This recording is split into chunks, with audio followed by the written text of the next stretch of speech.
Turning back to the crisis averted in the nation's capital after the Senate approved legislation to raise the debt ceiling and avoid a U.S. default. It's based on a deal that President Biden and House Speaker Kevin McCarthy negotiated that has major implications for funding of government services. So Nikole Killion is joining us now with the latest developments. Hey, Nikole. So, they did it. The Senate managed to pass this. I know that some of them had to hold their nose while they passed it. I want to play some sound from senators talking. They were talking about the vote ahead of it.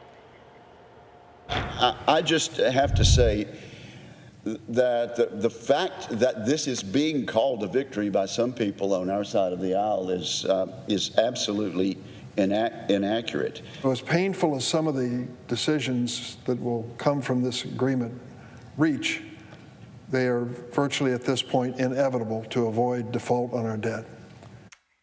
So that was a little sampling. Sadly, a lot of us were not able to watch the back and forth on the Senate floor, but I know you did. Tell us how that went. Tell us how the drama or lack of drama, I guess, unfolded in the chamber. Yeah, well, probably not as much drama as what we witnessed on the House floor over the past couple of weeks. But look, in terms of the Senate, they had some issues to work through as well. I mean, the reality of it is that they couldn't make any changes to this bill. Otherwise, they were going to have to send it back to the House. And of course, we know that default deadline is looming on Monday. So there's really not a lot of time to try to haggle out any further differences. But because some senators did have some tweaks that they wanted to make, what they did instead wasn't the case of, for instance, Senator Collins and Senator Graham. Senator Collins was actually seeking to try to prevent some of the automatic spending cuts from kicking in this bill if lawmakers don't pass all of their appropriation bills by the end of the year. So she kind of was able to secure a commitment from both Leader Schumer and Leader McConnell that process would happen in terms of meeting that deadline. And then, of course, you have Senator Graham, who felt that there should be more funding. He was really concerned about the levels of defense spending. He didn't think they went far enough and didn't really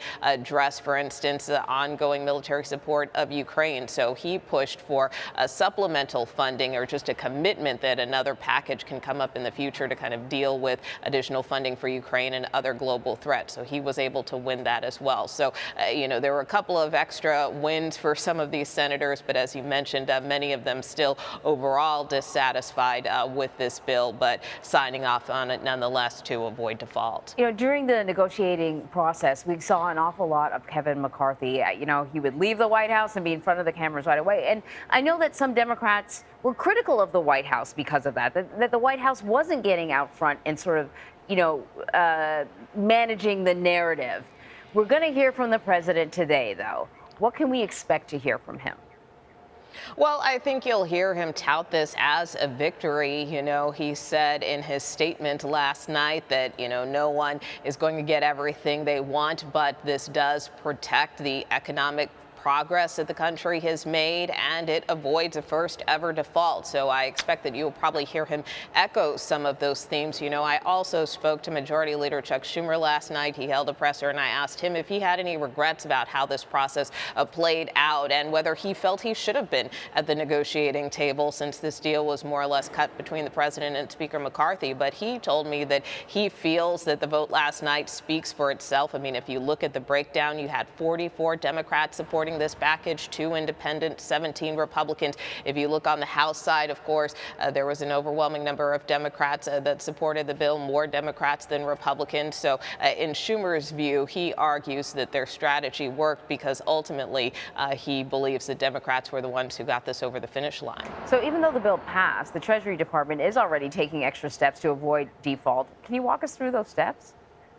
Well, one thing they're doing starting today is that they will be auctioning off about $15 billion worth of bills to try to raise cash. And so, this is one step that the Treasury Department is taking. They said that they will reserve the decision about whether or not they will auction off further bills next week, depending on what happened with the debt ceiling here in Congress. So to be continued. But we know that the Treasury Department has warned of extraordinary measures it's had to take because we actually hit the debt limit several months ago. So the Treasury Department has been having to do a number of different workarounds to keep paying the bills. But the reality of it is that come Monday, Janet Yellen was arguing that's going to be it. There's probably not too much else we can do. So that's why passing this vote last night was so critical. All right, Nikole, thank you. You bet.